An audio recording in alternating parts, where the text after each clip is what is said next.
দর্শক, দিল্লি এয়ারপোর্টে, ইন্দিরা গান্ধী এয়ারপোর্টে বাংলাদেশের প্রধানমন্ত্রীর তথ্য উপদেষ্টা ডাক্তার জাহেদকে আটকে দেয়া 2 ঘন্টার বেশি সময় তাকে আটকে রেখে এক ধরনের জিজ্ঞাসাবাদ করা এবং পরবর্তীতে ডাক্তার জাহেদ ক্ষিপ্ত হয়ে তিনি ফিরে এসেছেন এমনটা যে জানিয়েছেন সেটা নিয়ে এখনও কিন্তু আলোচনা উত্তেজনার পর্যায়ে রয়েছে এবং ভাবা হচ্ছে এই দুই দেশের সম্পর্ক নতুন করে প্রশ্নবিদ্ধ হলো। এই আলোচনাগুলো যখন চলছে, বাংলাদেশের গণমাধ্যম, ভারতের গণমাধ্যম, দুই দেশের গণমাধ্যমেই নানা রকমের লেখালেখি হচ্ছে। রয়টার্স সহ বিভিন্ন আন্তর্জাতিক গণমাধ্যমে এটা ফলাও করে প্রচার করা হচ্ছে। তখন আমরা দেখছি ভারতীয় গণমাধ্যমে উঠে আসছে চাঞ্চল্যকর তথ্য। ভারতীয় গণমাধ্যম বলছে ডাক্তার জাহেদকে আটকে দেওয়ার কারণ ভারতের পররাষ্ট্র মন্ত্রণালয় জানিয়েছে। কি কারণ জানালো? কেন ডাক্তার জাহেদকে দিল্লি এয়ারপোর্টে আটকে দেয়া হলো? কি বলতে চাইছে তারা? যেটা তারা বলতে চাইছে সেটা কতটুকু সত্য? যেটা তারা বলতে চাইছে সেটা সত্য হলে ডাক্তার জাহেদকে অনেক দিন আগে থেকেই টার্গেট করেছিল ভারত। চলুন এই চাঞ্চল্যকর তথ্যটা একটু জেনে দেখি, বুঝে দেখার চেষ্টা করি যে শনির দশা কোন দিকে যাচ্ছে। থাকবেন পলিটিক্স টিভির নিয়মিত। দর্শক, বলছিলাম বাংলাদেশের প্রধানমন্ত্রীর তথ্য উপদেষ্টা ডাক্তার জাহেদকে দিল্লি এয়ারপোর্টে দীর্ঘক্ষণ বসিয়ে রাখা, আটকে রাখা, জিজ্ঞাসাবাদ করা এবং অসম্মানজনক পরিস্থিতি তৈরি হওয়া, পরবর্তীতে ডাক্তার জাহেদ কলম্বো হয়ে দেশে ফিরে আসা ওই রাতেই এবং তার এসে বলা যে আমার তাৎক্ষণিক প্রতিবাদ মনে হয়েছে যে এই ব্যাপারে একটা প্রতিবাদ থাকা উচিত, সেই কারণেই আমি আর ভারতে ঢুকিনি, আমি চলে এসেছি। তার বক্তব্য আমরা শুনেছি, কিন্তু কেন তাকে আটকে দিল সেই ব্যাপারে তিনি নিজে থেকে কোনো কিছু বলেননি। বলেছেন যে এটা অলমোস্ট ভারতীয় গণমাধ্যম, বাংলাদেশের গণমাধ্যমে যে খবরগুলো প্রকাশিত হয়েছে সেগুলোই, কিন্তু আমরা ক্লিয়ারলি জানি না যে আদতে ঘটনাটা কী। আমরা শুধু অনুমান করেই যাচ্ছিলাম বিভিন্ন ইঙ্গিতের পরিপ্রেক্ষিতে। এবার ভারতীয় গণমাধ্যম সেই তথ্য ফাঁস করেছে। ভারতীয় গণমাধ্যমগুলো দাবি করছে যে ডাক্তার জাহেদকে 2023 সাল থেকে টার্গেট করেছে ভারত এবং 2023 সাল থেকে 2026 সাল পর্যন্ত তার বিভিন্ন বক্তব্য, কর্মকাণ্ড ফলো করছে, নোট করছে এবং সেগুলো লিস্ট করে সংগ্রহ করে রেখেছে। আইনশৃঙ্খলা রক্ষাকারী বাহিনী, বিমানবন্দর সহ বহু জায়গায় সেগুলো দিয়ে রেখেছে। ভারতীয় গণমাধ্যমের এই শিরোনামটা দেখে নিন। সেখানে বলা হচ্ছে তারেকের উপদেষ্টাকে আটকানোই টানাপোড়েন, অর্থাৎ তারেক রহমানের উপদেষ্টাকে আটকানোর ফলে দুই দেশের সম্পর্কে টানাপোড়েন শুরু হয়েছে, এই সাবজেক্টে তারা নিউজ করেছে এবং নিউজের একটা জায়গায় তারা বলছে, নিউজের ভেতরের আরেকটা স্ক্রিনশট দেখে নিন, এখানেই মূলত মূল তথ্যটা রয়েছে।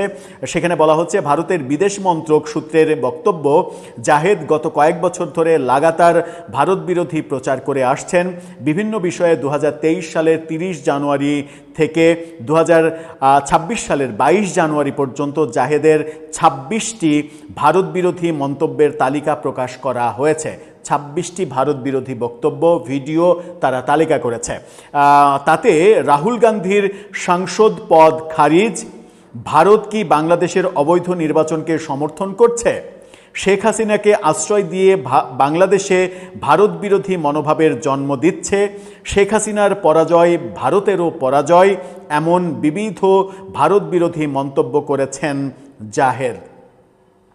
এবং তারা লিস্ট করেছে যে ডাক্তার জাহেদ তার ইউটিউব চ্যানেল কিংবা বিভিন্ন টেলিভিশন টক শোতে কী কী বক্তব্য দিয়েছেন ভারত বিরোধী, সেগুলো তারা লিস্ট করেছে এবং সেগুলোর মধ্যে 26টা তালিকা করেছে, ক্যাটাগরি অনুযায়ী 26টা তালিকা করেছে এবং সেই তালিকার ভিত্তিতেই ডাক্তার জাহেদকে তারা নীল তালিকাভুক্ত করেছিল। নীল তালিকাভুক্ত মানে সন্দেহজনক, সন্দেহভাজন, তাকে পর্যবেক্ষণ করা হবে, জিজ্ঞাসাবাদ করা হবে, কিন্তু সেটা লাল তালিকায় ছিল না। এবং ভারতীয় কিছু কিছু সাংবাদিক এখন অতিমাত্রায় অতি উৎসাহী হয়ে যে দাবি করছেন সেটা হচ্ছে যে দিল্লি এয়ারপোর্টে যা কিছু হয়েছে তার পরিপ্রেক্ষিতে ডাক্তার জাহেদের নামের তালিকা লাল তালিকায় চলে গেছে। অর্থাৎ ডাক্তার জাহেদ আর চাইলেও ভারতে সফর করতে পারবেন না। যদি ভারতীয় সাংবাদিকদের এই সকল বক্তব্য সত্য হয়, সেটা বাংলাদেশের জন্য চরম অবমাননাকর। কিন্তু আমরা যেটা ভাবছিলাম যে এতে সরকার টু সরকার সম্পর্কে টানাপোড়েনের ব্যাপার, কিংবা ভারত বাংলাদেশ সরকারকে কোনো মেসেজ দিতে চাইলো কিনা, তারেক রহমানকে কিছু বোঝাতে চাইলো কিনা, সেই ব্যাপারগুলো নিয়ে আমরা একটু শঙ্কার মধ্যে ছিলাম। কিন্তু ভারতীয় গণমাধ্যমের এই জাতীয় বক্তব্যে মনে হচ্ছে ভারত মূলত ব্যক্তি ডাক্তার জাহেদকে টার্গেট করেছে। তিনি প্রধানমন্ত্রীর উপদেষ্টা নাকি সেই ব্যাপারটা তারা টার্গেট করেনি, ব্যক্তি জাহেদকে টার্গেট করেছে। ব্যক্তি জাহেদকে তারা মার্ক করেছে অনেক দিন আগে থেকেই। সেই কারণে আমরা দেখেছি অন্তর্বর্তীকালীন সরকারের আমলে ডাক্তার জাহেদের ইউটিউব চ্যানেল ভারতে বন্ধ করে দেয়া হয়েছিল। এখন প্রশ্ন হচ্ছে, যদি এই তথ্যগুলো সত্য হয়, ভারতের পররাষ্ট্র মন্ত্রণালয় যদি এই তালিকাটা সত্যিই তাদের গণমাধ্যমকে দিয়ে থাকে, তাহলে পরবর্তী পদক্ষেপ কী? তাহলে এটাকে সরকার কিভাবে মোকাবেলা করবে? আমাদের পররাষ্ট্রমন্ত্রী বলেছেন যে এই ব্যাপারে মানে পদক্ষেপ নেওয়া হচ্ছে। সেই পদক্ষেপটা কি?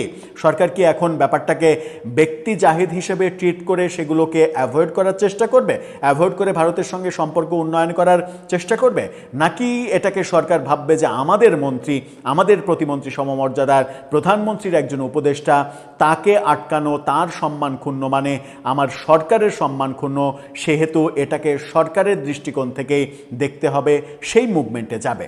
এটাই বড় প্রশ্ন। তবে সরকার যে মুভমেন্টেই যাক না কেন, সেই মুভমেন্টটা যেন দুই দেশের সম্পর্ক বিনির্মাণে সহায়ক হয়, কোনোভাবেই যেন কোনো উস্কানিতে সরকার পা না দেয়। কারণ প্রতিবেশী রাষ্ট্রের সঙ্গে, এবং সেই রাষ্ট্রটা যখন বৃহৎ, ভারত যারা প্রায় 4000 কিলোমিটার সীমানা জুড়ে আমাদের প্রতিবেশী, তাদেরকে অ্যাভয়েড করে আসলে সুখে শান্তিতে বসবাস করা যাবে না। এরকম একটা 140 কোটি জনসংখ্যার দেশ, তাদেরকে অ্যাভয়েড করে আসলে ভালোভাবে ভালো কিছু করা, এটা ওয়ান কাইন্ড অফ ইম্পসিবল। সেই ব্যাপারটা সরকার বুঝবে, নাকি সরকার প্রফেসর ইউনূস সরকারের মতো আচরণ করবে, সেটাই একটা বড় প্রশ্ন। যদিও আমার বিশ্বাস এই সরকার অন্তত প্রফেসর ইউনূসের পাতা ফাঁদে পা দেবে না, কিংবা সেই পথ অনুসরণ করবে না। কারণ এই সরকার বোঝে যে রাষ্ট্র চালাতে হলে, দেশ চালাতে হলে, সরকার চালাতে হলে আন্তর্জাতিক সম্পর্ক ঠিকঠাকভাবে রাখতে হয়। দর্শক,